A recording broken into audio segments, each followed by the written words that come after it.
Auto తీసుకుంటారు. దాంట్లో నలుగురు బయలుదేరుతారు.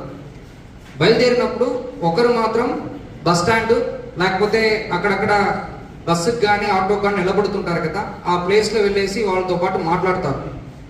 మాట్లాడినప్పుడు మీరు ఎక్కడ వెళ్తున్నారని చెప్పి అడుగుతారు. వాళ్ళు నేను మంగళగిరి వెళ్తున్నాను, తెనాలి వెళ్తాను చెప్పారంటే వీళ్ళు కాల్ చేసి చెప్తారన్నమాట. నేను అంటే వీళ్ళు పలానా వ్యక్తి అక్కడ వెళ్తున్నారంటే వీళ్ళు ఆల్రెడీ ఆటోలో ఇద్దరు ఉంటారు. ఆటోలో ఇద్దరు ఉండగా వీళ్ళు చెప్తారన్నమాట. అంటే మీరు తెనాలి వెళ్తుంది, మంగళగిరి వెళ్తుంది చెప్పి అరుస్తుంటారు. యాక్చువల్ అరుస్తున్నప్పుడు వీళ్ళు కూడా మంగళగిరి తెనాలి వెళ్తారు కాబట్టి ఎక్కేస్తారు ఆటోలో. సో ఆటో డ్రైవర్ ఉంటారు, పక్కన ఒకరు కూర్చుంటారు, వెనక ఇద్దరు కూర్చుంటారు. ఈ వ్యక్తి 5వ వ్యక్తి 4వ వ్యక్తిగా ఆటోలు ఎక్కుతారు. తర్వాత కొన్ని దూరం వెళ్ళిన తర్వాత అక్కడ ఏమి వాళ్ళకి తెలుసు కదా, ఎక్కడ వెళ్ళాలని కూడా వాళ్ళకి తెలుసు. సో నైట్ టైంలో కానీ ఈవినింగ్ టైంలో కానీ ఎవరు లేకుండా ప్రాంతానికి వెళ్ళిన తర్వాత వాళ్ళ దగ్గర ఏముందో దాన్ని తీసుకొని వాళ్ళని కిందకి దిగించేసి వెళ్ళిపోతారు. ఇది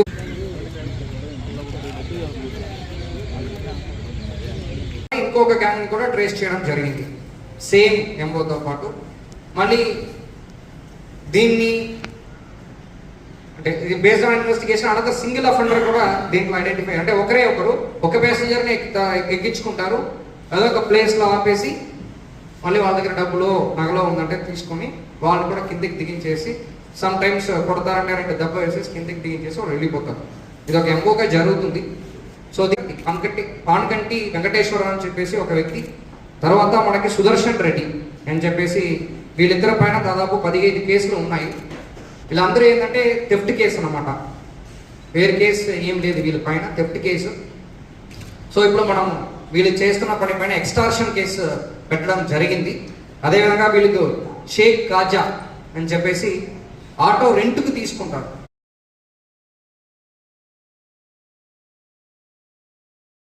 మడ్డూరి రమేష్ అని చెప్పి కూడా టోటలీ 5 మంది ఫస్ట్ గ్యాంగ్లో అరెస్ట్ చేయడం జరిగింది. తర్వాత రామారావు, వెంకటేష్, తర్వాత 18 వయసు తక్కువ ఉన్న జోనైలు ఒకరు ఉన్నారు. దీంట్లో జోనైలే ఆటో డ్రైవర్, బాగా గట్టిగా ఆటో నడిపిస్తారు, వేగంగా నడిపిస్తారు. ఇలాగా ఒక గ్యాంగ్లో ఒక ఇంపార్టెంట్ ఆటో డ్రైవర్ ఉంటారు. ఇలాగ ఒక్కొక్కరికి ఒక రోల్ అనమాట.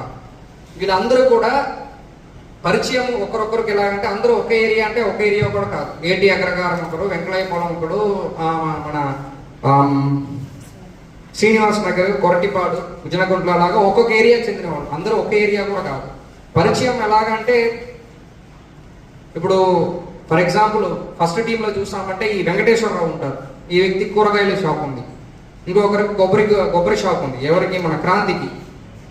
వీళ్ళు అందరూ అలాగా ఈ auto driver, main auto driver అంటే షేక్ కాజా, వీళ్ళందరూ కూడా అలాగా తాగుతూ పరిచయం అయ్యి ఒక గ్యాంగ్గా ఫామ్ అయ్యి ఇది చేసుకుంటున్నారు.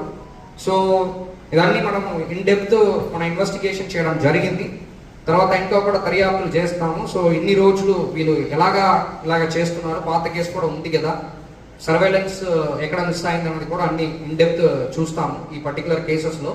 సో ఇప్పుడు వీళ్ళందరూ కూడా ప్రజల్ని బెదిరించి వాళ్ళ దగ్గర ఉన్న, ఇప్పుడు ఈ పర్టికులర్ కేసులో దాదాపు 15 గ్రాములు గోల్డ్, దాదాపు 1 లక్ష రూపాయలు గోల్డ్, తర్వాత ఒక 55,000 వరకు డబ్బులు, 3 ఆటో సీజ్ చేయడం జరిగింది. ఒక ఆటో పంచర్ తీసుకుని రాలేకపోయాము, 2 ఆటో ఇక్కడ ఉంది. సో ఎవరు ఇప్పుడు ఆటో కూడా క్రైమ్ కిందకి మేము ఇన్వాల్వ్ చేస్తున్నాం. ఓకే, సో ఆటో కూడా పోతాయి. సో ఇప్పుడు ఇది మెయిన్ ఈరోజు జరుగుతుందని చెప్పి ప్రజలకు ఒకటి తెలియాలి. రెండవది ఏంటంటే ఆటో చాలామంది సర్వీస్ బేస్గా చేసుకుంటున్నారు. యాక్చువల్లీ ఈవెన్ గర్భిణీలకు కూడా ఫ్రీగా చేయడం, దారి తెలియకుండా వాళ్ళకి దారి చూపించిన మంచి ఆటో వాళ్ళు ఉన్నప్పుడు ఇలాంటి కొంతమంది తప్పు చేయడం వల్ల ఓవరాల్ మన ఆటో పైన కూడా, ఆటో నడుపుతున్న వాళ్ళ పైన కూడా బ్యాడ్ ఇమేజ్ అనేది ఫామ్ అవుతుంది. కాబట్టి ఆటో యూనియన్ ఎవరు ఉన్నారో వాళ్ళు కిందకి, ఆటో యూనియన్ కిందకి ఎవరెవరు ఉన్నారని చెప్పేసి తెలుసుకోవాలి. సో అదేవిధంగా కమింగ్ డేస్లో ఈ ఆటోకి నంబర్, గతంలో ఆ సిస్టమ్ జరిగింది, కమింగ్ డేస్లో ఈ ఆటోకి నంబర్ పెట్టడం కూడా అడిషనల్ స్పీ క్రైమ్స్ మేడంకి, సుప్రజా మేడంకి ఆ బాధ్యత ఇవ్వడం జరిగింది. సో కమింగ్ డేస్లో ఈ నంబర్స్, ఓనర్ డీటెయిల్స్, నేమ్ ఏంటి, ఓనర్ పేరు ఏంటి, మొబైల్ నెంబర్ ఏంటి అన్నిటి కూడా ఆటోస్లో అందించడం అంటే ఎవరు ఆటో ఎక్కుతున్నారో ఒక ఫోటో అది తీసుకుని ఎక్కుతున్నట్టు కూడా మనం ప్లాన్ చేయడం జరిగింది. సో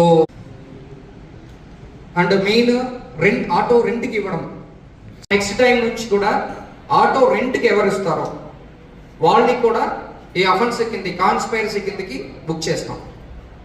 ఓకే, సో ఇది ఓవరాల్ మీకు ఎక్స్ప్లెయిన్. దీనిపైన ఇప్పుడు వరకు అండ్ సింగిల్ అఫెండర్ పైన ఒక కేసు చేయడం జరిగింది. ఎవరు మన కంప్లైంట్ ఇచ్చారో వాళ్ళ వరకు కేసు రిజిస్టర్ చేశాము.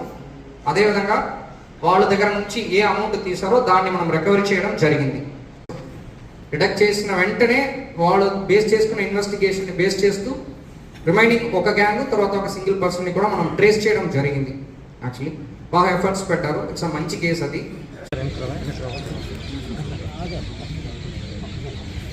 అక్కడ అంటే ఏ ఊరు అన్నారు సార్? చిన్న